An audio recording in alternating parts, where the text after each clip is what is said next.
आत्मनिर्भर भारत बनाने के लिए प्रौद्योगिकी और इनोवेशन को बढ़ावा दें।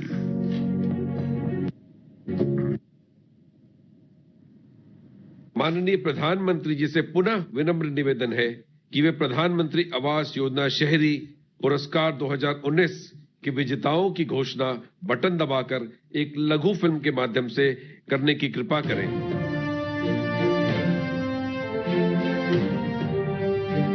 माननीय प्रधानमंत्री जी के विजन 2022 तक सबके लिए आवास की दिशा में प्रधानमंत्री आवास योजना शहरी ने गत 5 वर्षों में उल्लेखनीय सफलता प्राप्त की है। शहरी गरीबों के लिए 1 करोड़ से ज्यादा घर स्वीकृत हो चुके हैं। शहर के मध्यम वर्ग के लिए भी पहली बार घर खरीदने के लिए मदद की जा रही है। राज्यों, संघ राज्य क्षेत्रों, शहरी स्थानीय निकायों एवं लाभार्थियों द्वारा इस योजना की उपलब्धि में दिए गए महत्वपूर्ण योगदान को सम्मानित व प्रोत्साहित करने के लिए प्रधानमंत्री आवास योजना शहरी पुरस्कार शुरू किया गया है। अपनाई गई बेस्ट प्रैक्टिस और इनोवेशन की विभिन्न श्रेणियों में विशेष पुरस्कार दिए जा रहे हैं। प्रधानमंत्री आवास योजना शहरी में सर्वोत्तम प्रदर्शन करने वाले राज्यों में पहले, दूसरे और तीसरे स्थान पर क्रमशः उत्तर प्रदेश, मध्य प्रदेश और आंध्र प्रदेश हैं। वहीं उत्तर पूर्वी एवं पहाड़ी राज्यों के समूह में सर्वोत्तम प्रदर्शन करने वाला राज्य है त्रिपुरा। अन्य श्रेणियों के विजेता इस प्रकार हैं।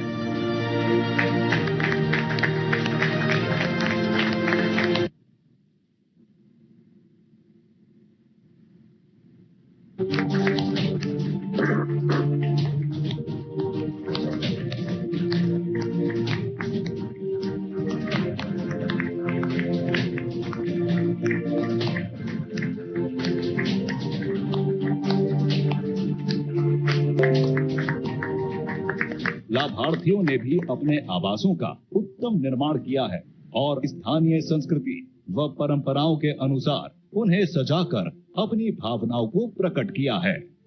इसके लिए देश भर के लाभार्थियों को पुरस्कृत किया जा रहा है। हितधारकों एवं लाभार्थियों के सहयोग से वर्ष 2022 तक सबके लिए आवास के संकल्प को सिद्धि तक पहुंचाने के लिए हम पूर्ण विश्वास के साथ अग्रसर हैं।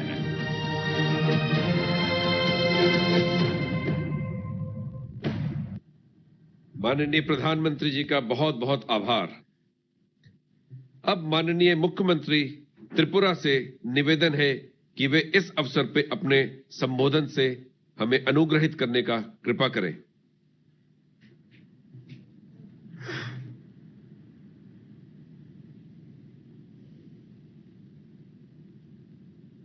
किसान हितैषी और नॉर्थ ईस्ट को नया पहचान देने वाले ऐसे माननीय प्रधानमंत्री श्री नरेंद्र भाई मोदी जी, इस कार्यक्रम में उपस्थित सभी महामान्य राज्यपालगण, सभी मुख्यमंत्रीगण, आदरणीय केंद्रीय शहरी विकास मंत्री और भारत सरकार और सभी राज्य सरकार के अधिकारी, आज त्रिपुरा के लिए बहुत गर्व का दिन है।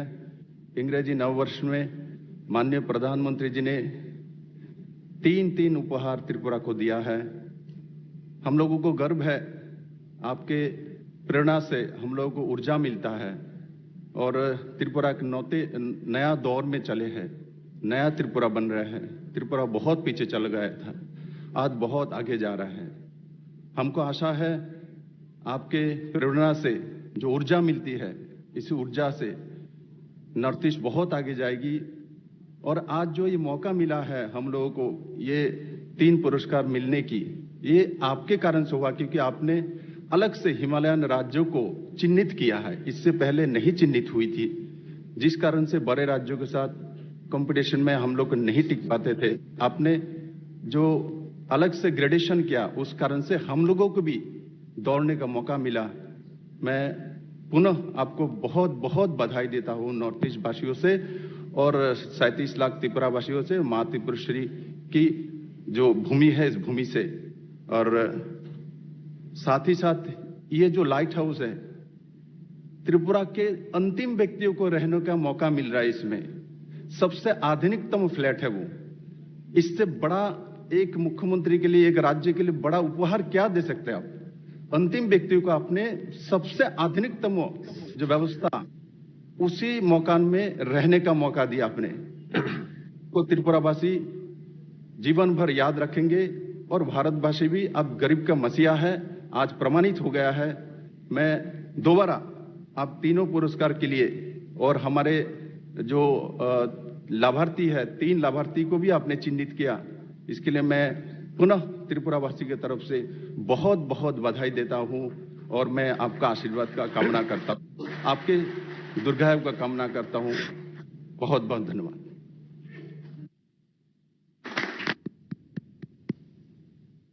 बहुत बहुत धन्यवाद माननीय।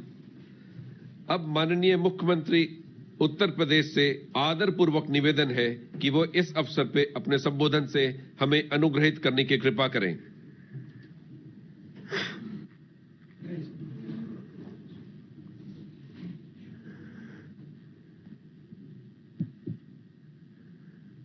आदरणीय प्रधानमंत्री जी, उत्तर प्रदेश की माननीय राज्यपाल श्रीमती आनंदीबेन पटेल जी, विभिन्न राज्यों के सभी माननीय राज्यपालगण, केंद्रीय आवासन एवं शहरी कार्य मंत्रालय के मंत्री माननीय श्री हरदीप सिंह पुरी जी, त्रिपुरा, मध्य प्रदेश, गुजरात, तमिलनाडु, आंध्र प्रदेश के सभी माननीय मुख्यमंत्रीगण, उत्तर प्रदेश सरकार के मेरे सहयोगी मंत्रीगण, उपस्थित सभी महानुभाव, मैं आज नववर्ष के शुभ अवसर पर आदरणीय प्रधानमंत्री जी के द्वारा सबके लिए आवास इस योजना में तकनीक को जोड़ने की इस प्रक्रिया के साथ आज देश के महत्वपूर्ण राज्यों को एक साथ लाइट हाउस प्रोजेक्ट के लिए उनका हृदय से अभिनंदन करते हुए आभार व्यक्त करता हूं। मुझे बताते हुए प्रसन्नता है कि सबके लिए आवास की इस योजना में शहरी क्षेत्र में उत्तर प्रदेश ने अब तक 17,58,000 से अधिक परिवारों को एक आवास उपलब्ध कराया है, जिनमें 6,15,000 आवास पूर्ण होकर के उन सभी गरीब परिवारों को उपलब्ध कराए जा चुके हैं और 10,80,000 परिवारों की आवास निर्माण की विभिन्न प्रक्रिया से जुड़े हुए हैं। पीएफएमएस पोर्टल के द्वारा डीबीटी के माध्यम से पात्र लाभार्थियों को इस धनराशि को उपलब्ध कराने और प्रत्येक आवास के साथ एक नोडल अधिकारी को जोड़ने के साथ समयबद्ध और मानक की गुणवत्ता को बनाए रखते हुए जहां इस कार्यक्रम को आदरणीय प्रधानमंत्री जी के मार्गदर्शन और प्रेरणा से पूरी समयबद्धता के साथ और पूरी प्रतिबद्धता के साथ प्रदेश के शहरी क्षेत्र के सभी उन निवासियों को जिनके पास अपना आवास नहीं था या जिनके पास जर्जर आवास थे, उपलब्ध कराने में जहां सफलता प्राप्त हुई है, वहीं साथ ही साथ आज आदरणीय प्रधानमंत्री जी के प्रेरणा से आवासन और शहरी कार्य मंत्रालय भारत सरकार के global housing technology challenge India के आज के इस प्रारंभ होने के अवसर पर मैं आदरणीय प्रधानमंत्री जी का हृदय से अभिनंदन करता हूं। इस परियोजना का जो मुख्य उद्देश्य है कि हम कैसे टिकाऊ, पर्यावरण अनुकूल और आपदारोधी तकनीक पर आधारित आवासीय सुविधा के निर्माण की कार्रवाई को आगे बढ़ा सकें और विश्वास के साथ कहा जा सकता है कि लाइट हाउस प्रोजेक्ट इस दिशा में मील के पत्थर साबित होंगे मैं एक बार फिर से आदरणीय प्रधानमंत्री जी के मार्गदर्शन में देश के अंदर सबके लिए आवास की इस योजना में उत्तर प्रदेश ने आज जो स्थान प्राप्त किया है, मैं आदरणीय प्रधानमंत्री जी की प्रेरणा और मार्गदर्शन को इसका श्रेय देते हुए एक बार फिर से आदरणीय प्रधानमंत्री जी, माननीय राज्यपालगण, माननीय मुख्यमंत्रीगण, प्रदेश शासन से जुड़े हुए सभी मंत्रीगण, अन्य सभी महानुभावों को ईस्वी सन के इस 9 वर्ष के आज के इस प्रथम दिन पर हृदय से अभिनंदन करते हुए हृदय से बधाई देता हूं और आदरणीय प्रधानमंत्री जी को गरीबों के लिए इस लाइट हाउस प्रोजेक्ट के शुभारंभ के अवसर पर हृदय से आभार व्यक्त करते हुए उनका स्वागत करता हूं। धन्यवाद। जय हिंद।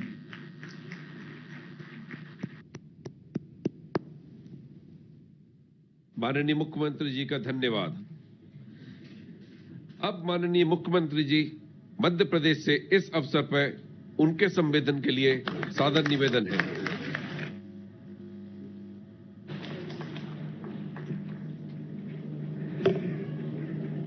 हमारे प्रिय प्रधानमंत्री जी, शहरी विकास मंत्री आदरणीय हरदीप पुरी जी, मध्य प्रदेश की राज्यपाल श्रीमती आनंदीबेन पटेल जी, सभी राज्यपालगण, साथी मुख्यमंत्रीगण, मध्य प्रदेश के शहरी विकास मंत्री भूपेंद्र जी, सभी मंत्रीगण, उपस्थित प्रिय बहनों और भाइयों, नए वर्ष की आप सबको शुभकामनाएं। हमारे प्रधानमंत्री जी, मैं जानता हूं कि 20 साल से जब से वो प्रधानमंत्री और मुख्यमंत्री, शायद 1 घंटा भी उनने छुट्टी नहीं ली होगी। राम काज कीने बिना मोहि कहां विश्राम, और राम का काम है जनता का काम और देश का काम। और आज नववर्ष के पहले दिन ही एक नया प्रोजेक्ट लेके गरीबों को उपहार दिया है। प्रधानमंत्री जी का संकल्प है आजादी के 75वें वर्ष में 2022 तक हर गरीब के पास अपना पक्का मकान होगा। और ये कहते हुए प्रसन्नता है कि शहरी क्षेत्र में 1 करोड़ और ग्रामीण क्षेत्र में लगभग 3 करोड़ घरों के निर्माण का काम आपके असंभव से दिखने वाले मिशन को संभव कर रहा है। मोदी है तो मुमकिन है। और जब मकान बनाते हैं तो केवल मकान नहीं बनता, मकान में रसोई घर, मकान में शौचालय, मकान में गैस चूल्हा, मकान में बिजली, मकान में पानी। और एक विशेष बात और कि डीबीटी के माध्यम से सारे बिचौलिए समाप्त,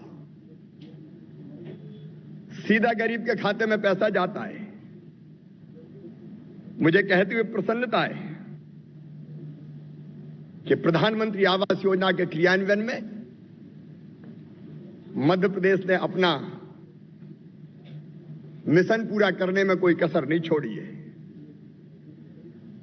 माननीय प्रधानमंत्री जी, 378 नगरीय निकायों में अब तक 7,24,000 से अधिक आवास हमारे स्वीकृत हो चुके हैं। 3 लाख आवासों का काम हमने पूरा कर लिया है और 2 लाख से अधिक आवासों का काम प्रगति पर है।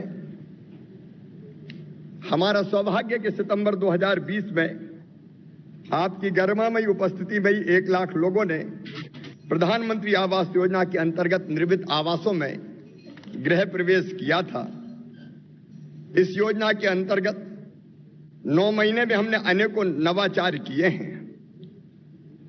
माननीय प्रधानमंत्री जी, मैं मध्य प्रदेश की ओर से आपको विश्वास दिलाना चाहता हूं कि शेष बचे आवासों का निर्माण भी युद्ध स्तर पर हम निश्चित समय सीमा में पूरा कर लेंगे।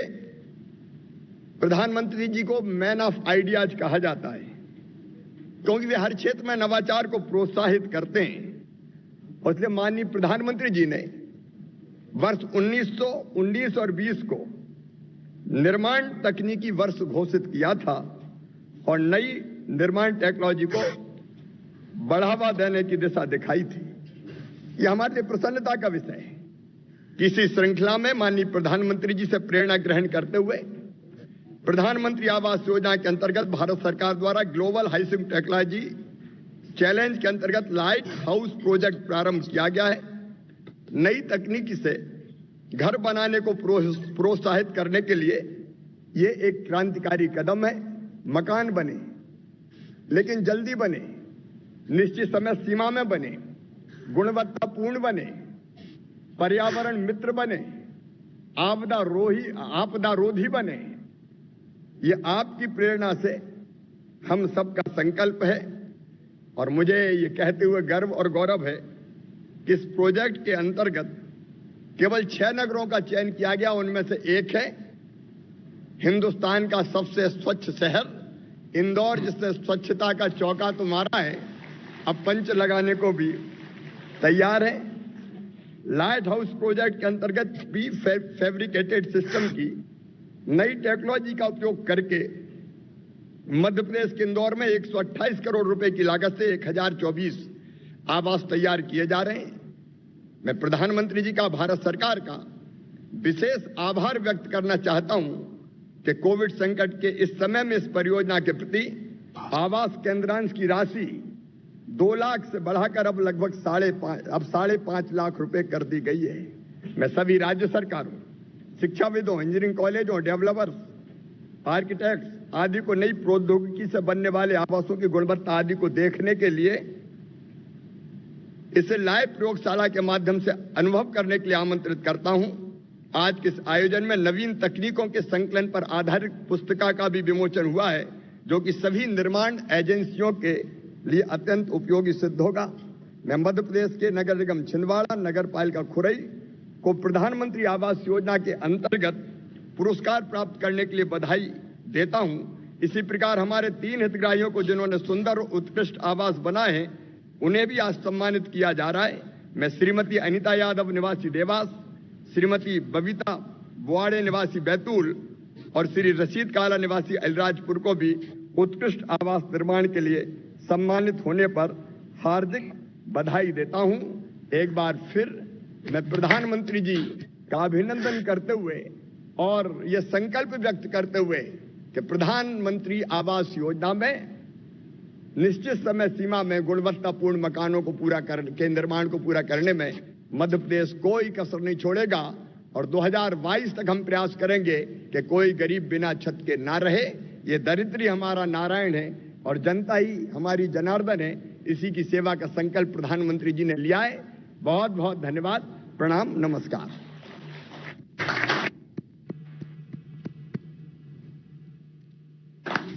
बहुत बहुत धन्यवाद माननीय मुख्यमंत्री जी।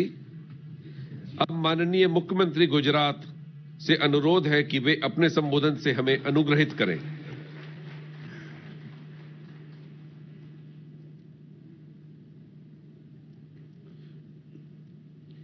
कार्यक्रम में उपस्थित भारत के कोटि कोटि जन और जनता के हृदय सम्राट आदरणीय प्रधानमंत्री श्री नरेंद्र भाई मोदी जी, उपस्थित सभी राज्यपाल महोदय, सभी मुख्यमंत्री महोदय, भाई और बहनों, सबसे पहले नए साल की शुभकामनाएं व्यक्त करता हूं। गुजरात की जनता की ओर से आज मैं प्रधानमंत्री आवास योजना और उसमें आदरणीय प्रधानमंत्री नरेंद्र भाई मोदी की जो कल्पना कि सभी गरीबों को आवास मिले, इस कार्यक्रम में लाइट हाउस में इस कार्यक्रम द्वारा आपने जो हम सभी को प्रोत्साहित किया है, आपका मैं आभार प्रकट करता हूं। आज का ये कार्यक्रम गरीब और मध्यम वर्ग के लोगों के लिए बहुत ही खास है, क्योंकि आज लाइट हाउस प्रोजेक्ट का शिलान्यास माननीय प्रधानमंत्री जी के कर कमलों से कर रहे हैं। देश के 6 शहरों में गुजरात के राजकोट को भी इस प्रोजेक्ट के लिए चुना गया है।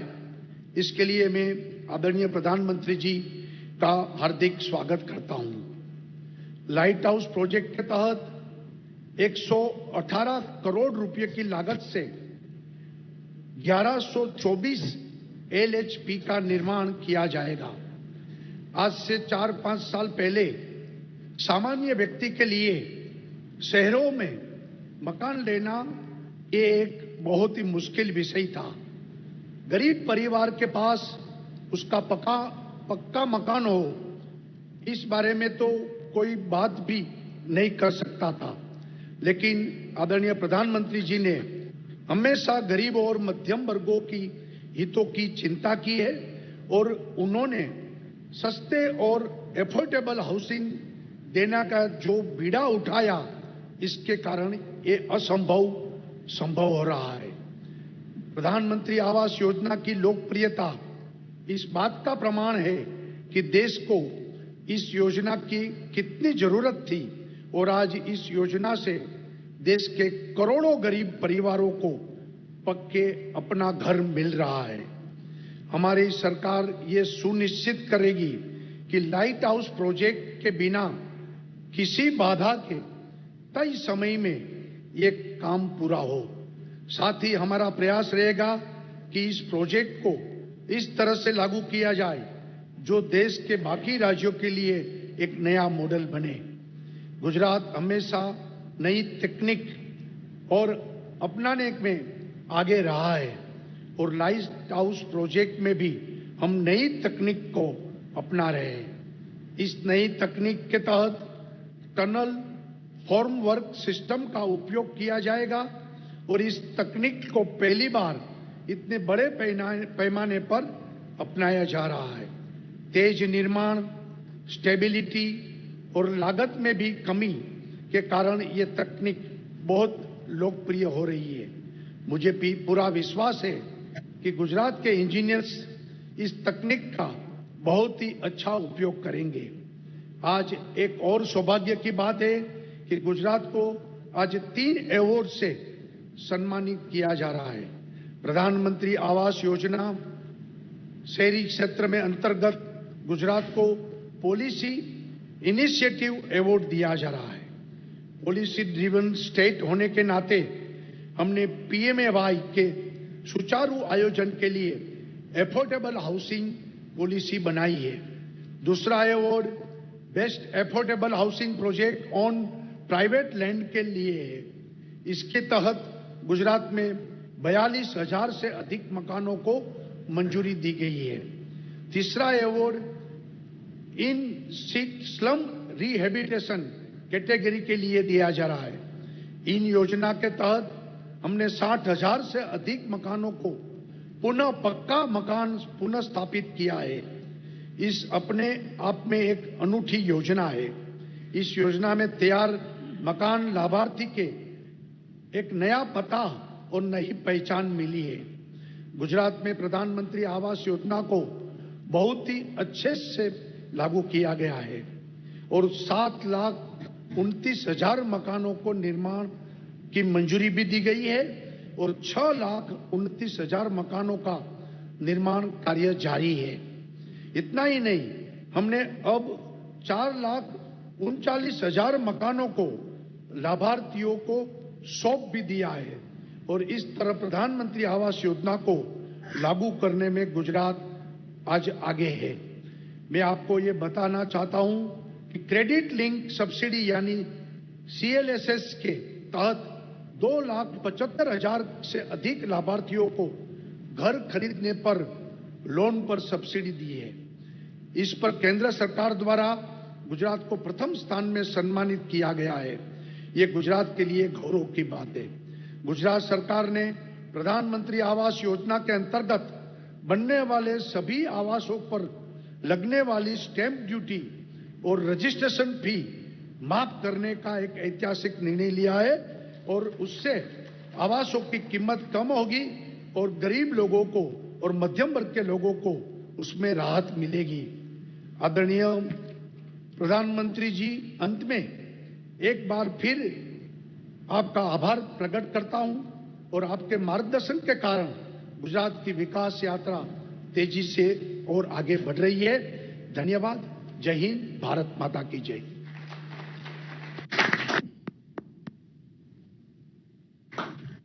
माननीय मुख्यमंत्री जी का बहुत बहुत धन्यवाद। अब मैं माननीय मुख्यमंत्री तमिलनाडु से इस अवसर पे उनके संबोधन के लिए निवेदन करूंगा। वणक्कम,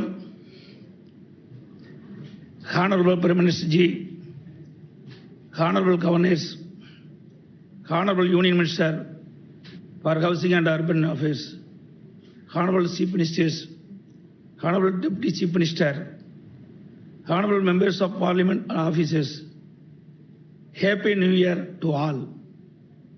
At the outset, I sincerely thank Honorable Prime Minister for selecting Tamil Nadu, which was one among the successful 6 states in the implementation of the Housing for All scheme for the Global Housing Technology Challenge India project. Tamil Nadu is the most urbanized states in the country, where 48.45% of the total population are living in urban areas, in which 14.63 lakh families are living in the urban slums. In order to eradicate the difficulties faced by the urban slum families, late Honorable Chief Minister Purachchi Thalaivi Amma and unveiled Tamil Nadu Vision 2023, in which slum-free cities in Tamil Nadu by 2023. Honorable Amma, realizing the aspirational housing requirements of urban poor families, added that the tenements must have a bedroom, a hall, a kitchen, toilet, bathroom, and a balcony to be built with a built area of at least 400 square feet, and be provided with fans and electrical fittings. Under the PMAY, the unit cost per house is rupees 1.20 lakh, which includes 72,000 rupees from the central government and 48,000 rupees from the state government. Additionally, the state government provides a grant of 50,000 rupees towards reinforced cement concrete roofing. In addition, 23,000 rupees in wages and Narega is given to each beneficiary for construction of toilets.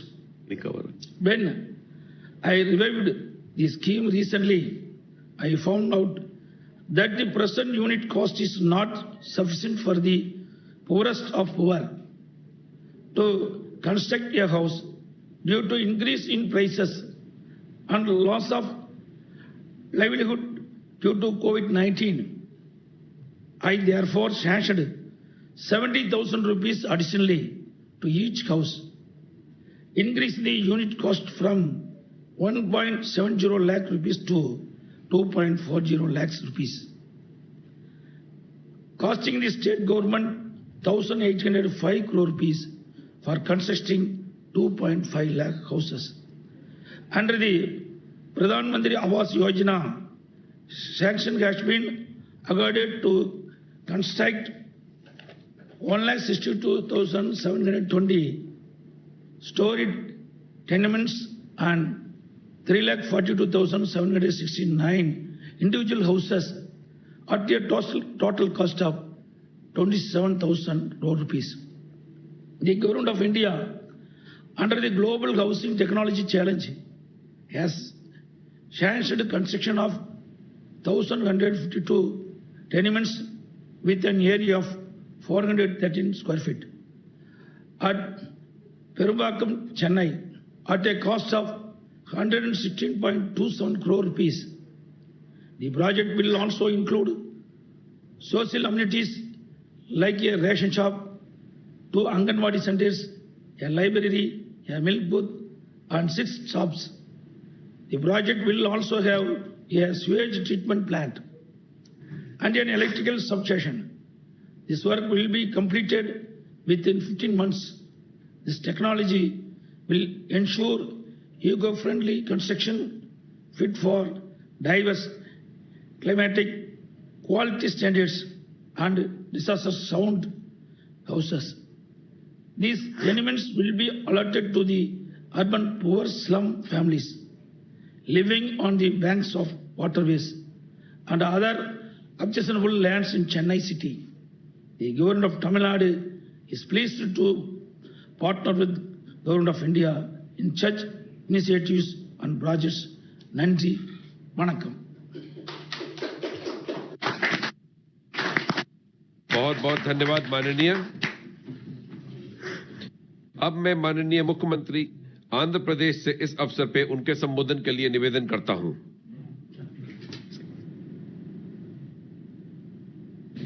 Esteemed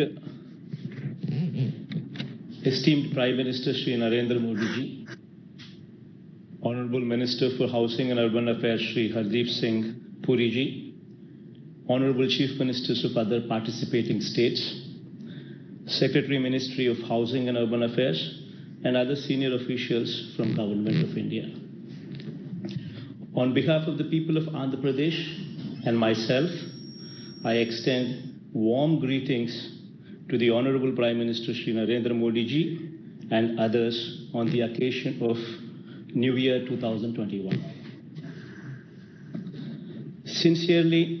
I sincerely wish that the new year brings joy and prosperity in the lives of 130 crore Indians. I am sure that in 2021, under the visionary leadership of the Honorable Prime Minister, Indian economy would regain its lost momentum and the country as a whole would completely recover from the adverse impacts of the COVID-19 pandemic. Honorable Prime Minister has envisioned housing for all by 2022, by which year the nation would complete 75 years of its independence. The program is of particular relevance to the state of Andhra Pradesh, which is vulnerable to natural disasters like cyclones, heavy rains, floods, etc. Due to its long coastline of 974 kilometers, due to the vagaries of nature, it is the poor who suffer the most in the absence of a permanent house. In line with the Honorable Prime Minister's vision, Andhra Pradesh has taken the lead in the country in implementation of PMAY Urban. We have observed that majority of the urban poor do not possess a house site and therefore unable to construct a house of their own. Government of Andhra Pradesh has taken a special drive to provide house sites to 30.75 lakh eligible deserving poor people throughout the state. For this purpose, 68,677 acres of land, which includes 25,433 acres of government land as well, has been procured, plotted and distributed to the eligible poor families. 16,098 EWS, economically weaker section housing colonies are being developed in urban development authority areas in the state. And it is the endeavor of the government to provide required infrastructure in terms of roads, drains, water and electricity, along with other necessary social infrastructure in these housing colonies, apart from providing the houses, to ensure a decent, livable environment for the urban poor. It is estimated that an amount of 12,410 crores would further be required for providing the necessary physical infrastructure in these housing colonies. 20.21 lakh houses, sir, have been sanctioned so far for the state of Andhra Pradesh under this scheme. My government will ensure that these sanctioned houses are completed as per schedule before 2022. And we are very grateful to you, sir, for having sanctioned this 20.21 lakh houses as well, sir. I also wish to draw your kind attention to a policy decision taken by our government, sir. The houses and the house sites are being registered in the names of women beneficiaries only, sir. We are sure that this would go a long way in promoting women empowerment and in ensuring financial security for women. Construction of such a large number of houses within the stipulated time frame is difficult, without the adoption of new construction methodologies, innovative thinking, and precise planning. In our case, we've gone ahead in Andhra Pradesh procuring the entire land required so as to avoid any hiccups in this grand endeavor. We're thankful for the Honorable Prime Minister for having encouraged us in this regard. While I also congratulate the Honorable Prime Minister for launching Global Housing Technology Challenge India for identifying sustainable, eco-friendly, and disaster-resilient technologies from across the globe for housing and construction sector. At this crucial juncture, when the outbreak of the COVID-19 pandemic has resulted in the consumption taking a nosedive and consequently aggregate demand witnessing a steep fall, construction of houses at this mammoth scale will give a huge boost to the economy, besides providing massive employment to people belonging to 30 occupational categories, such as masons, carpenters, people engaged in plumbing, etc., contributing to post-COVID economic revival. Sir, Government of Andhra Pradesh has traveled a great distance towards achieving this goal of housing for all by 2022, sir. By distributing house plots to all the 100% eligible poor families and sanction of houses to 67% of the eligible poor families as well, sir. An additional sanction of 8.95 lakh houses by Ministry of Housing and Urban Affairs and the sanction of soft loans of rupees 12,410 crores by HUDCO or any other financial institutions for the infrastructure development in these housing colonies will help Government of Andhra Pradesh to complete its journey towards achieving the desired goal of housing for all, as the dream of the Honorable Prime Minister also is, sir. So in the end, I would like to state that it is a privilege and honor for the state of Andhra Pradesh to be selected as one of the best performing states in the country in implementation of PMAY Urban, sir.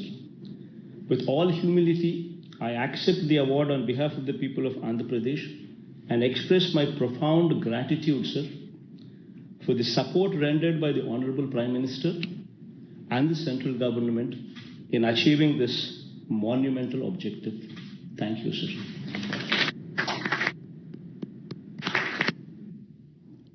बहुत बहुत धन्यवाद माननीय मुख्यमंत्री झारखंड से उनके संबोधन के लिए विनम्र निवेदन है।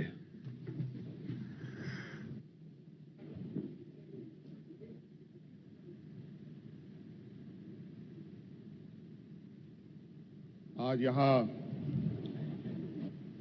झारखंड से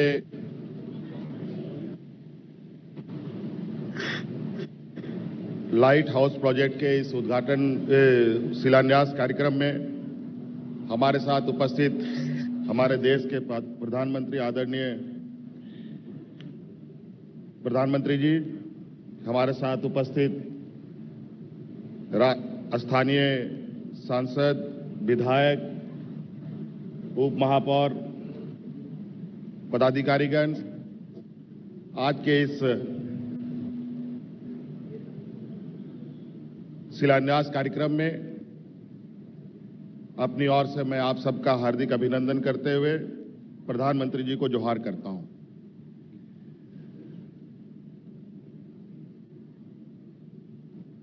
निश्चित रूप से लाइट हाउस प्रोजेक्ट जो आज 7 राज्यों में एक साथ शिलान्यास किया जा रहा है,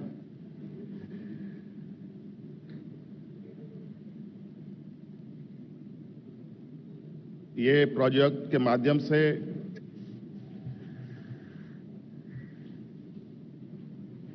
विभिन्न राज्यों में रहने वाले गरीब, कम आय वाले लोगों को लाभ मिलेगा। आदरणीय प्रधानमंत्री जी, निश्चित रूप से एक लंबी दूरदर्शिता के साथ आपने ये योजना प्रारंभ किया है। वैसे हम वर्षों से लगातार ग्रामीण और शहरी क्षेत्रों में गरीबों को आवास दे रहे हैं और एक बड़ी पहल शहरी क्षेत्रों के लिए आपने किया है। इसके लिए मैं आपको धन्यवाद देता हूं और एक संक्षिप्त आग्रह करना चाहूंगा सर कि जिस तरीके से शहरों में लोगों का आना और यहां बसना होता है, बहुत सारे गरीब मजदूर शहरों में रोजगार की तलाश में आते हैं और बस जाते हैं। ये अनवरत ये चीजें चलती रहती हैं और मुझे लगता है बहुत सारे ऐसे गरीब मजदूर भविष्य में भी आते रहेंगे। मुझे लगता है सर इसमें एक लंबी चर्चा के साथ एक ऐसी कार्य योजना हम तैयार करें जिसके माध्यम से इस तरीके के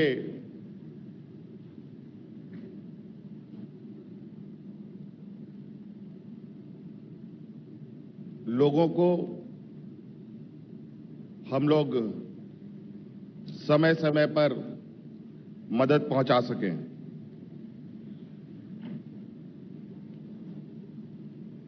सर, झारखंड अत्यंत पिछड़ा प्रदेश है। यहां इस एलएचपी प्रोजेक्ट के माध्यम से 1008 घरों को बनना है और इसमें सर राज्य सरकार, केंद्र सरकार की एक हिस्सेदारी है और लाभुकों की एक हिस्सेदारी है।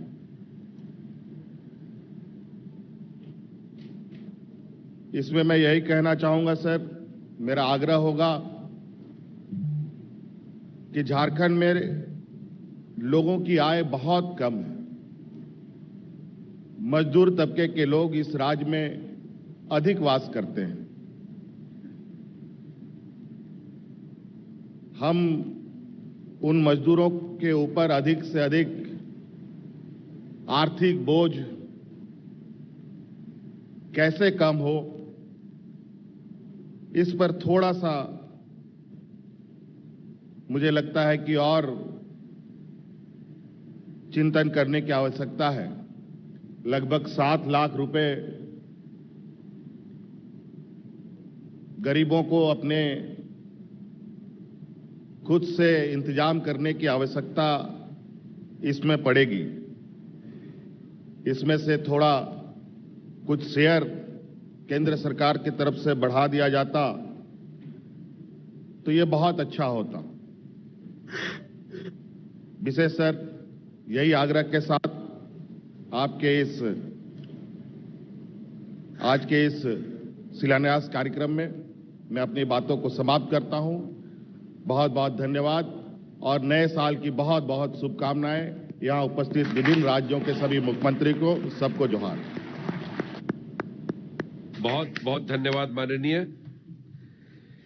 आज के इस शुभ अवसर पर प्रधानमंत्री आवास योजना शहरी के क्रियान्वयन में उत्कृष्ट कार्य प्रदर्शन करने वाले 4 राज्य, 20 नगर निकाय एवं 88 लाभार्थियों को प्रधानमंत्री आवास योजना पुरस्कार 2019 से सम्मानित किया जा रहा है। इसके अलावा बेस्ट प्रैक्टिसेस एंड इनोवेशंस हेतु राज्य एवं केंद्र शासित प्रदेशों को विभिन्न श्रेणियों में 9 विशेष पुरस्कारों से भी सम्मानित किया जा रहा है। माननीय प्रधानमंत्री जी से विनम्र निवेदन है कि वे योजना के क्रियान्वयन में उत्कृष्ट प्रदर्शन करने वाले 4 राज्यों को सम्मानित करने का कष्ट करें। उत्तर प्रदेश राज्य द्वारा योजना में उत्कृष्ट प्रदर्शन कर प्रथम स्थान प्राप्त किया गया है। माननीय मुख्यमंत्री महोदय से सादर अनुरोध है कि वे माननीय प्रधानमंत्री जी से इस सम्मान को कृपा पूर्वक स्वीकार करें।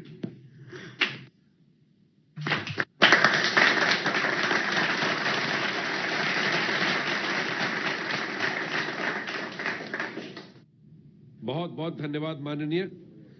मध्य प्रदेश राज्य द्वारा द्वितीय स्थान प्राप्त किया गया है। माननीय मुख्यमंत्री महोदय से अनुरोध है कि वे कृपा पूर्वक इस सम्मान को स्वीकार करें।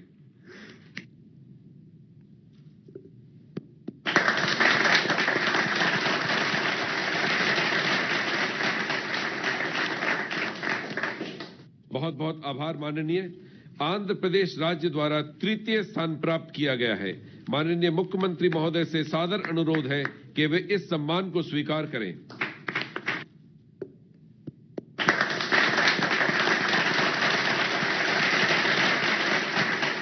आपका बहुत बहुत धन्यवाद माननीय। त्रिपुरा राज्य द्वारा योजना में उत्तर पूर्वी और पहाड़ी राज्यों की श्रेणी में उत्कृष्ट प्रदर्शन किया गया है। माननीय मुख्यमंत्री महोदय से अनुरोध है कि वो कृपा पूर्वक इस सम्मान को स्वीकार करें।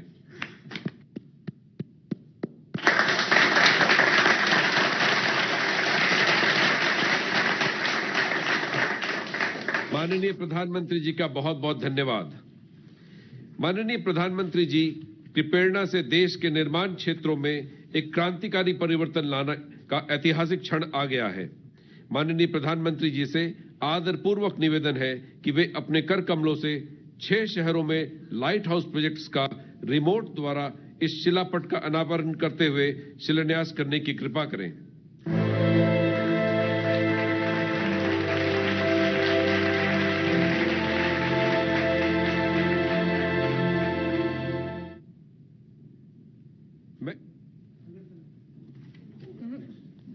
माननीय प्रधानमंत्री जी से माननीय राज्यपाल एवं माननीय मुख्यमंत्री त्रिपुरा से निवेदन है कि वे मुख्यमंत्री झारखंड से निवेदन है कि वे रांची में precast concrete construction system precast volumetric तकनीक से बनने वाले लाइट हाउस प्रोजेक्ट का शिलान्यास करने का कष्ट करें।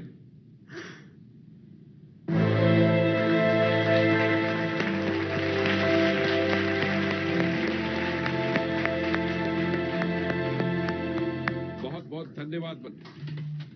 अब माननीय प्रधानमंत्री जी से माननीय राज्यपाल एवं माननीय मुख्यमंत्री उत्तर प्रदेश से निवेदन है कि वे लखनऊ में स्टे इन प्लेस फोमवर्क सिस्टम तकनीक से बनने वाले लाइट हाउस प्रोजेक्ट का शिलान्यास करने का कष्ट करें।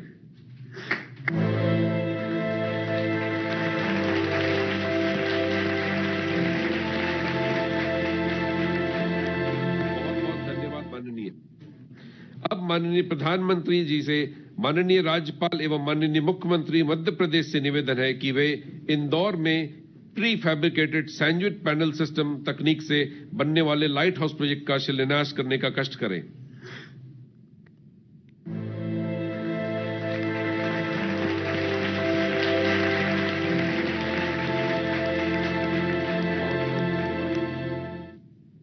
अब माननीय प्रधानमंत्री जी एवं माननीय मुख्यमंत्री गुजरात से निवेदन है कि वे राजकोट में मोनोलिथिक कंक्रीट कंस्ट्रक्शन तकनीक से बनने वाले लाइट हाउस प्रोजेक्ट का शिलान्यास करने का कष्ट करें।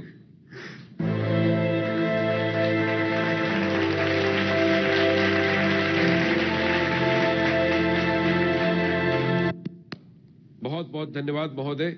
अब माननीय प्रधानमंत्री जी से माननीय राज्यपाल एवं माननीय मुख्यमंत्री तमिलनाडु से निवेदन है कि वे चेन्नई में precast concrete construction system precast component assembled at site तकनीक से बनने वाले लाइट हाउस प्रोजेक्ट का शिलान्यास करने की कृपा करें।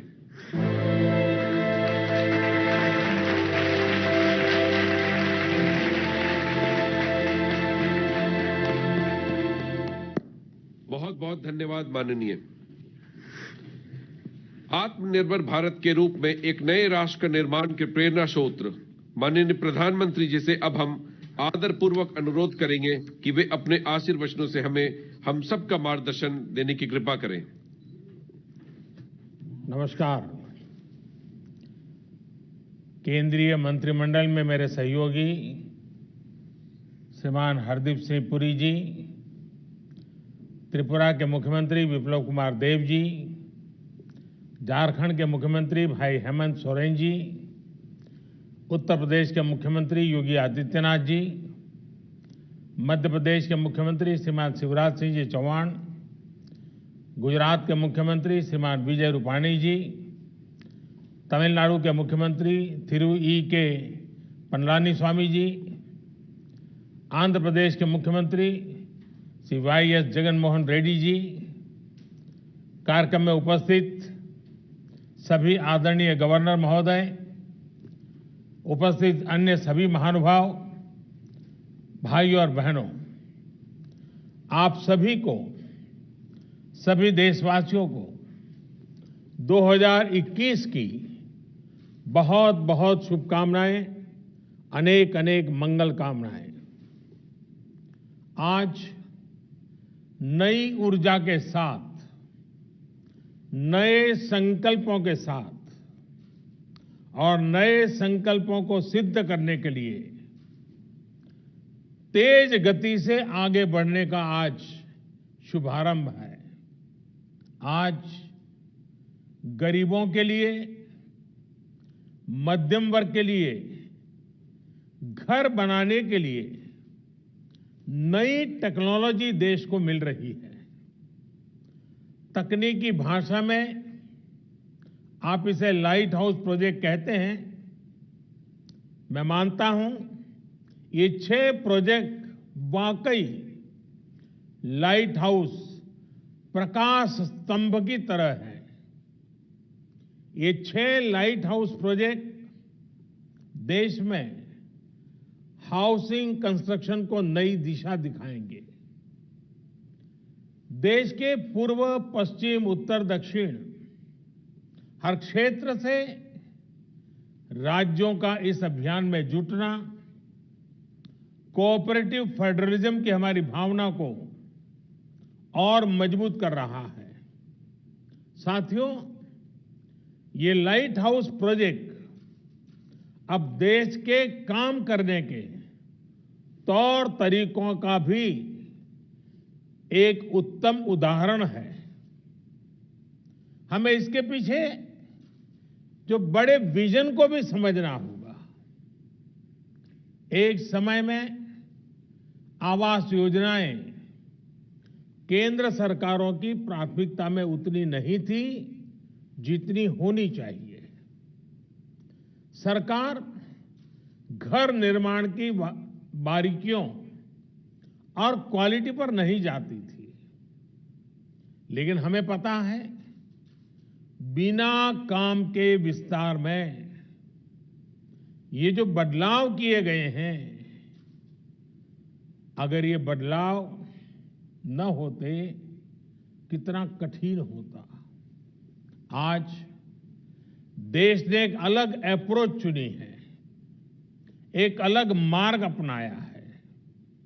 साथियों, हमारे यहां ऐसी कई चीजें हैं जो प्रक्रिया में बदलाव किए बिना ऐसे ही निरंतर चलती जाती है, चलता है, होने दो। हाउसिंग से जुड़ा मामला भी बिल्कुल ऐसा ही रहा है। हमने इसको बदलने की ठानी। हमारे देश को बेहतर टेक्नोलॉजी क्यों नहीं मिलनी चाहिए?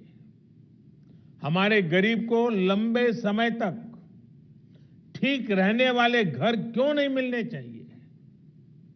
हम जो घर बनाते हैं वो तेजी से पूरे क्यों ना हो? सरकार के मंत्रालयों के लिए ये जरूरी है कि वो बड़े और सुस्त स्ट्रक्चर जैसे ना हो, बल्कि स्टार्टअप की तरह चुस्त भी हो और दुरुस्त भी होने चाहिए। इसके लिए हमने ग्लोबल हाउसिंग टेक्नोलॉजी चैलेंज का आयोजन किया और दुनिया भर की अग्रणी कंपनियों को हिंदुस्तान में निमंत्रित किया। मुझे खुशी है कि दुनिया भर की 50 से ज्यादा इनोवेटिव कंस्ट्रक्शन टेक्नोलॉजी ने इस समारोह में हिस्सा लिया, इस स्पर्धा में हिस्सा लिया। इस ग्लोबल चैलेंज से हमें नई टेक्नोलॉजी को लेकर इनोवेट और इंक्यूबेट करने का स्कोप मिला है। इसी प्रक्रिया के अगले चरण में अब आज से अलग अलग साइट्स पर 6 लाइट हाउस प्रोजेक्ट का काम शुरू हो रहा है। ये लाइट हाउस प्रोजेक्ट्स आधुनिक टेक्नोलॉजी और इनोवेटिव प्रोसेस से बनेंगे। इसमें इंफ्रास्ट्रक्चर का टाइम कम होगा, इसमें कंस्ट्रक्शन का टाइम कम होगा और गरीबों को ज्यादा रेजिलिएंट, अफोर्डेबल और कंफर्टेबल घर तैयार होंगे। जो एक्सपर्ट्स हैं उन्हें तो इसके बारे में पता है, लेकिन देशवासियों को भी इनके बारे में जानना जरूरी है, क्योंकि आज ये टेक्नोलॉजी एक शहर में इस्तेमाल हो रही है, कल को इन्हीं का विस्तार पूरे देश में किया जा सकता है। साथियों, इंदौर में जो घर बन रहे हैं वो उनमें ईंट और गारे की दीवारें नहीं होगी, बल्कि pre fabricated sandwich panel system इसमें इस्तेमाल होगा। राजकोट में टनल के जरिए मोनोलिथिक कंक्रीट कंस्ट्रक्शन इस टेक्नोलॉजी का उपयोग करेंगे। फ्रांस की इस टेक्नोलॉजी से हमें गति भी मिलेगी और घर आपदाओं को झेलने में ज्यादा सक्षम भी बनेगा। चेन्नई में अमेरिका और फिनलैंड की प्री कास्ट कंक्रीट सिस्टम का उपयोग करेंगे, जिससे घर तेजी से भी बनेगा और सस्ता भी होगा। रांची में जर्मनी के 3D कंस्ट्रक्शन सिस्टम से घर बनाएंगे। इसमें हर कमरा अलग से बनेगा और फिर पूरे स्ट्रक्चर को वैसे ही जोड़ा जाएगा जैसे लेगो ब्लॉक्स के खिलौनों को जोड़ते हैं। अगरतला में न्यूजीलैंड की स्टील फ्रेम से जुड़ी टेक्नोलॉजी से घर बनाए जा रहे हैं। जहां भूकंप का खतरा ज्यादा होता है, वहां ऐसे घर बेहतर होते हैं। लखनऊ में कनाडा की टेक्नोलॉजी यूज कर रहे हैं, जिसमें प्लास्टर और पेंट की जरूरत नहीं पड़ेगी और इसमें पहले से तैयार पूरी दीवारों का उपयोग किया जाएगा। इससे घर और तेजी से बनेंगे। हर लोकेशन पर 12 महीनों में 1000 घर बनाए जाएंगे। एक साल में 1000 घर। इसका मतलब ये हुआ कि प्रतिदिन 2.5 से 3 घर बनाने की एवरेज आएगी। एक महीने में करीब करीब 90-100 मकान बनेंगे और साल भर में 1000 मकान बनाने का लक्ष्य है। अगली 26 जनवरी के पहले इस काम में ये सफलता पाने का इरादा है। साथियों, ये प्रोजेक्ट एक प्रकार से इंक्यूबेशन सेंटर्स ही होंगे, जिससे हमारे प्लानर्स, आर्किटेक्ट्स, इंजीनियर्स और स्टूडेंट्स सीख पाएंगे और नई टेक्नोलॉजी एक्सपेरिमेंट कर पाएंगे। मैं देश भर की इस प्रकार की सभी यूनिवर्सिटी से आग्रह करता हूं, सभी इंजीनियरिंग कॉलेज से आग्रह करता हूं कि इस फील्ड में जुड़े हुए आपके प्रोफेसर्स, आपकी फैकल्टीज, आपके स्टूडेंट्स 10-10, 15-15 के ग्रुप बनाएं एक एक वीक के लिए इन 6 साइट पर रहने के लिए चले जाएं, पूरी तरह उसका अध्ययन करें, वहां की सरकारें भी उनको मदद करें और एक प्रकार से देश भर की हमारी यूनिवर्सिटी के लोग ये जो पायलट प्रोजेक्ट हो रहे हैं, एक प्रकार से इंक्यूबेटर्स हो रहे हैं, वहां जाकर के टेक्नोलॉजी, और मैं ये चाहूंगा कि हमें आंख बंद करके किसी टेक्नोलॉजी को अडॉप्ट करने की जरूरत नहीं है। हम देखें और फिर हमारे देश की जरूरत के हिसाब से, हमारे देश के संसाधनों के हिसाब से, हमारे देश की रिक्वायरमेंट के हिसाब से हम इस टेक्नोलॉजी का शेप बदल सकते हैं क्या, उसकी एक्टिविटी बदल सकते हैं क्या, उसके परफॉर्मेंस लेवल को बदल सकते हैं क्या। मैं पक्का मानता हूं हमारे देश के नौजवान ये देखेंगे, उसमें जरूर वैल्यू एडिशन करेंगे, कुछ नयापन जोड़ेंगे और सचमुच में देश एक नई दिशा में तेज गति से आगे बढ़ेगा।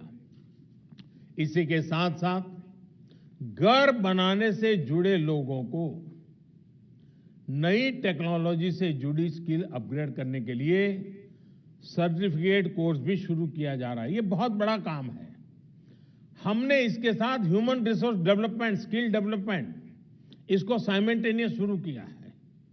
ऑनलाइन आप पढ़ सकते हैं, इस नई टेक्नोलॉजी को समझ सकते हैं, आप एग्जाम दे करके सर्टिफिकेट प्राप्त कर सकते हैं। ये इसलिए किया जा रहा है ताकि देशवासियों को घर निर्माण में दुनिया की बेस्ट टेक्नोलॉजी और मटेरियल मिल सके। साथियों, देश में ही आधुनिक हाउसिंग टेक्नोलॉजी से जुड़ी रिसर्च और स्टार्टअप्स को प्रमोट करने के लिए आशा इंडिया प्रोग्राम चलाया जा रहा है। इसके माध्यम से भारत में ही 21वीं सदी के घरों के निर्माण की नई और सस्ती टेक्नोलॉजी विकसित की जाएगी। इस अभियान के तहत 5 सर्वश्रेष्ठ तकनीकों को चयन भी किया गया है। अभी मुझे बेहतरीन कंस्ट्रक्शन टेक्नोलॉजी पर आधारित किताब और ऑनलाइन सर्टिफिकेट कोर्स नवरीति, इससे जुड़ी पुस्तकों के विमोचन का भी अवसर मिला। इनसे जुड़ी सभी साथियों को भी इस एक प्रकार से होलिस्टिक अप्रोच के लिए मैं सभी साथियों को बहुत बहुत बधाई देता हूं। साथियों, शहर में रहने वाले गरीब हो या फिर मध्यम वर्ग के, उन सब से और इन सब का एक सबसे बड़ा सपना क्या होता है? हर किसी का सपना होता है अपना घर। किसी को भी पूछिए, उसके मन में होता है भाई ये घर बना ले, बच्चों को जिंदगी अच्छी चली जाएगी। वो घर जिसमें उनकी खुशियां जुड़ी होती हैं, सुख दुख जुड़े होते हैं, बच्चों की परवरिश जुड़ी होती है, मुश्किल के समय एक गारंटी भी जुड़ी होती है कि चलो कुछ नहीं है तो ये अपना घर तो है ही है। लेकिन बीते वर्षों में अपने घर को लेकर लोगों का भरोसा टूटता जा रहा था। जीवन भर की पूंजी लगाकर घर खरीद तो लिया, पैसे तो जमा कर दिए, लेकिन घर कागज पर ही रहता था। घर मिल जाएगा इसका भरोसा नहीं रह गया था। कमाई होने के बावजूद भी अपनी जरूरत भर का घर खरीद पाएंगे, इसका भरोसा भी डगमगा गया था। वजह क्योंकि कीमतें इतनी ज्यादा हो गई थी। एक और भरोसा जो टूट गया था वो ये कि क्या कानून हमारे साथ देगा कि नहीं देगा। अगर बिल्डर के साथ कोई झगड़ा हो गया, मुसीबत आ गई, तो ये भी एक चिंता का विषय था। हाउसिंग सेक्टर की ये स्थिति हो गई थी कि किसी गड़बड़ी की स्थिति में सामान्य व्यक्ति को ये भरोसा ही नहीं था कि कानून उसके साथ खड़ा होगा। और साथियों, इन सब से वो किसी तरह निपटकर आगे बढ़ना भी चाहता था।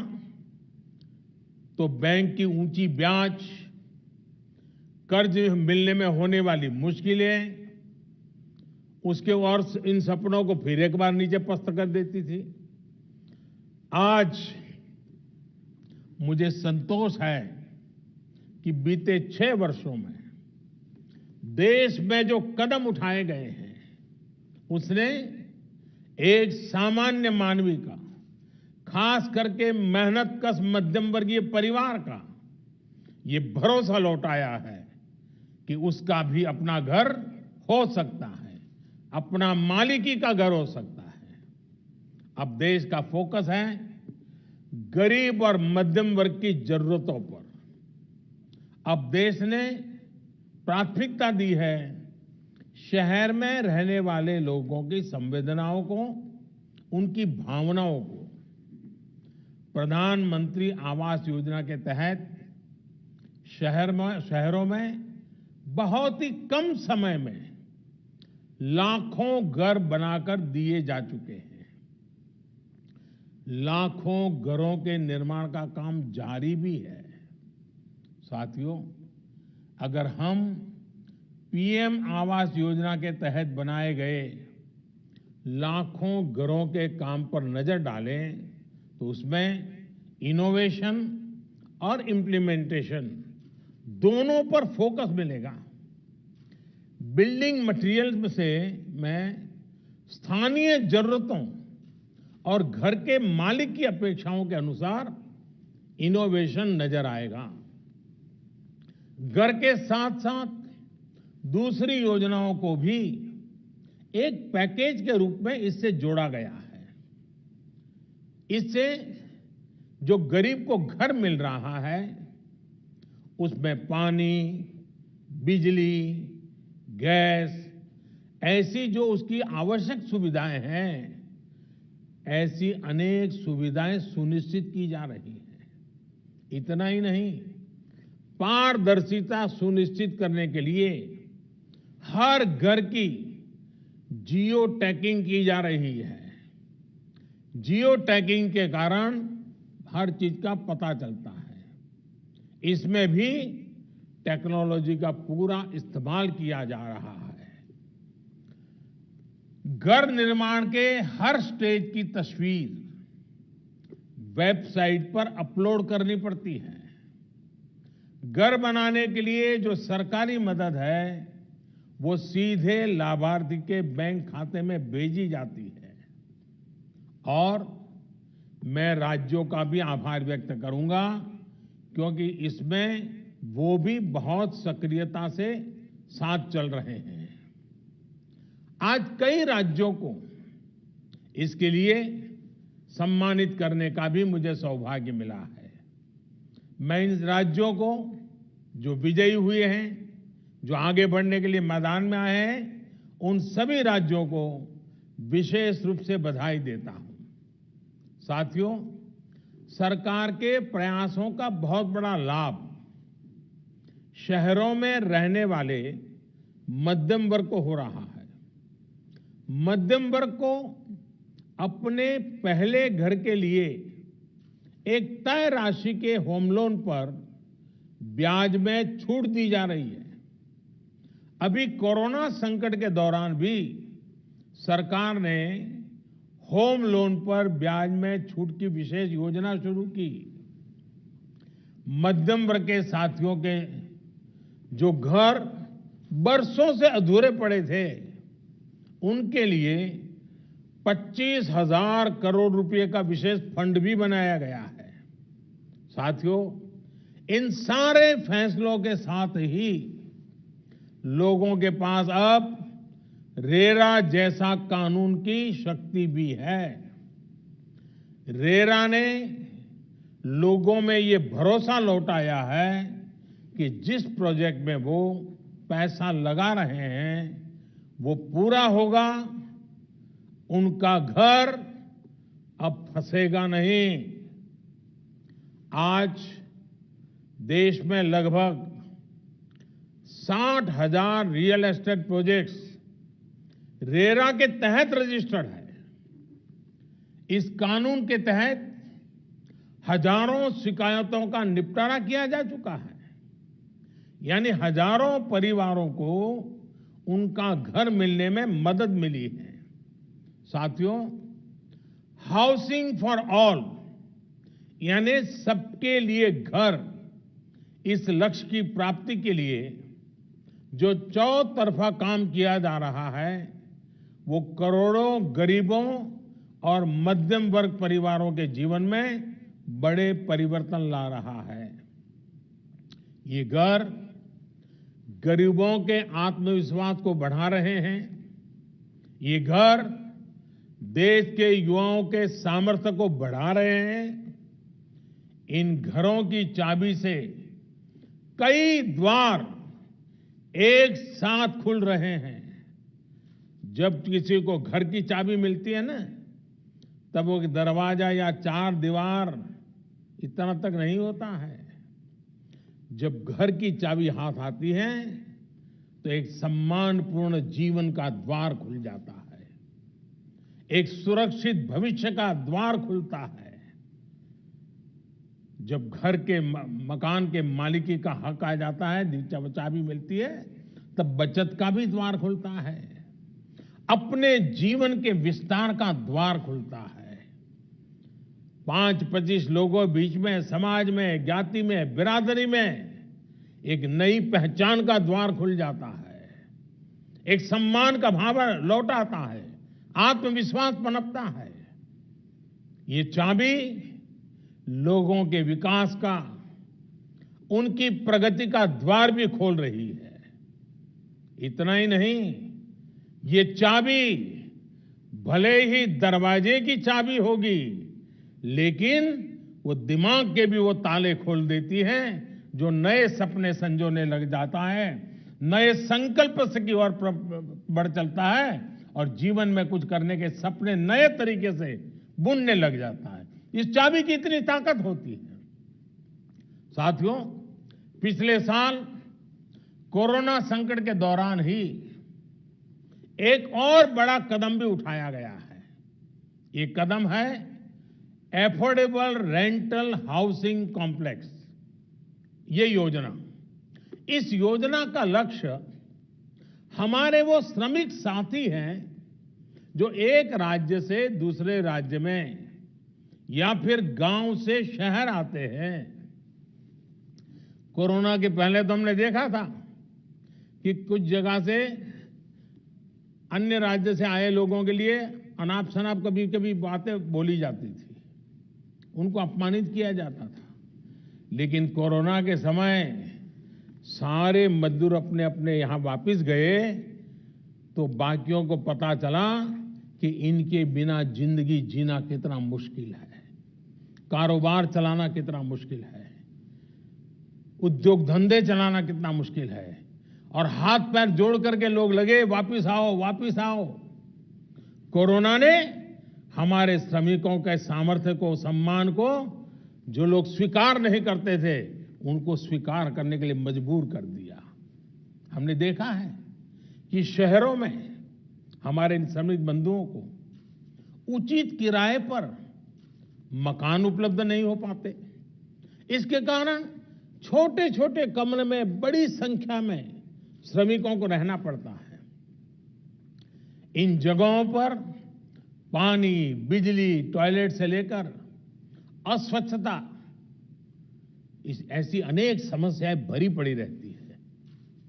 राष्ट्र की सेवा में अपना श्रम लगाने वाले ये सभी साथी गरिमा के साथ जीवन जिए, ये भी हम सभी देशवासियों का दायित्व है। इसी सोच के साथ सरकार उद्योगों के साथ और दूसरे निवेशकों के साथ मिलकर उचित किराए वाले घरों का निर्माण करने पर बल दे रही है।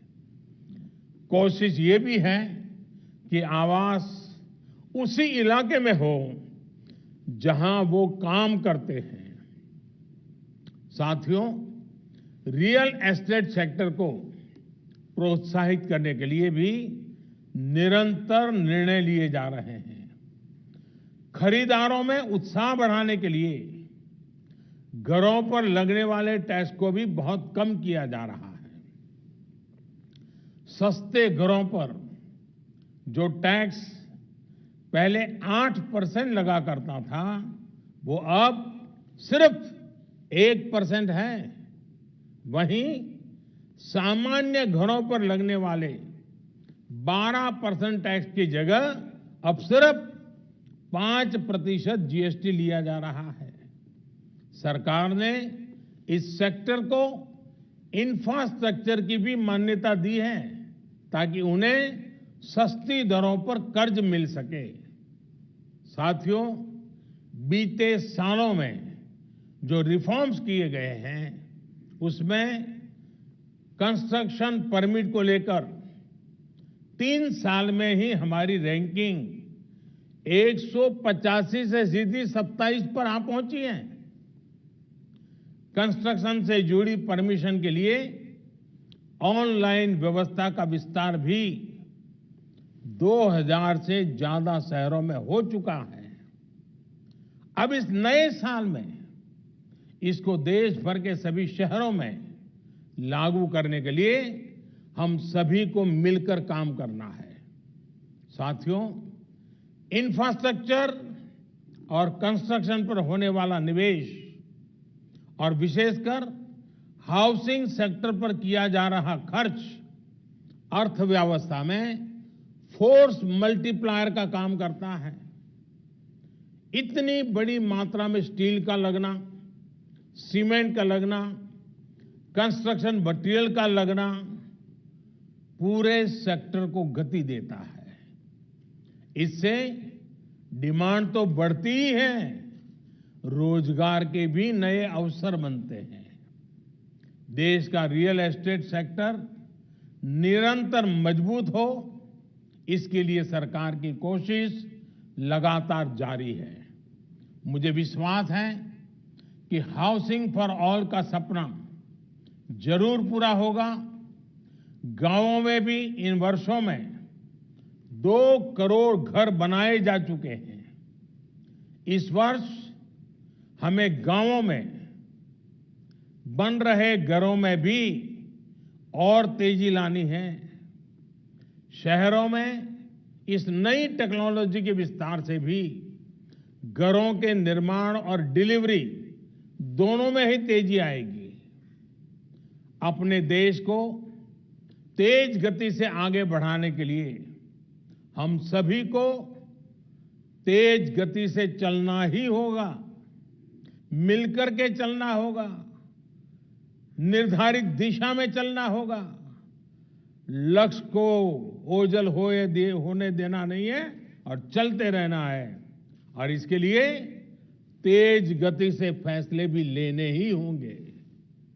इसी संकल्प के साथ मैं आज आप सबको इस 6 लाइट हाउस, एक प्रकार से हमारे नई पीढ़ी को, हमारे टेक्नोलॉजी और इंजीनियरिंग के विद्यार्थियों के लिए ये सबसे ज्यादा उपयोगी हो, ये मेरा इच्छा रहेगी।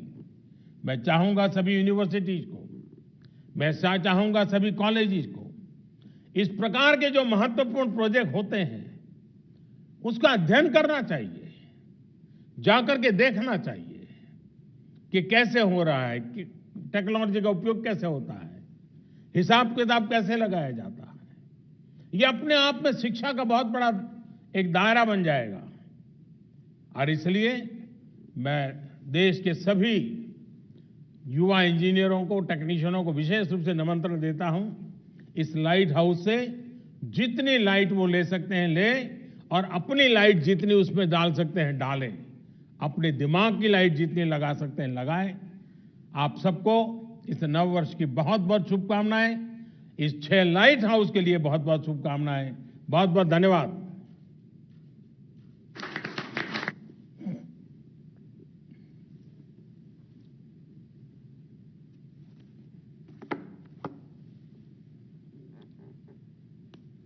माननीय प्रधानमंत्री जी, आपके प्रेरणादायक संबोधन के लिए बहुत बहुत आभार।